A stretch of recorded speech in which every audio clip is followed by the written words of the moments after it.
Ինչպես իմանանք, ունենք որովայնի ճարպակալում, թե ոչ, ամենաարդյունավետ մեթոդը որն է։ Երկու լայֆհակ կասեմ ձեզ, ուրեմն առաջին տարբերակը վերցնել սովորական սանտիմետր, որոնցով որ դերձակներն են աշխատում եւ չափել գոտկաշրջանի հատվածը։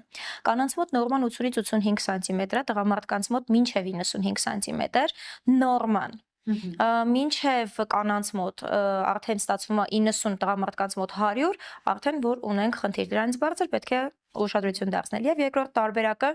այսօր շատ հանդիպող սարքեր են, ամենտեղ, անգամ տան պայմաններում իրան կարելի է ունենալ, մարմնի անալիզատորներ են, որ ցույց են տալիս օրգանիզմի բաղադրությունը, որտեղ նաև վիսցերալ ճարպի մասին է խոսք գնում, իրանք իրանց նորմային սանդղակը ունեն, համեմատում ես, տեսնում ես, չեմ կարող ասել, որ իրենք 100%-անոց սարքեր են, բայց օգնում են նաև այդ ցուցանիշը իմանալ, դա կոչվում է բիոիմպեդանս սկանավորում, որը սարքերը բավական կան, շատ մաչելի են սոցիալական հարթակներից էլ իրանց հնարավոր է հանգիստ ձեռք բերել։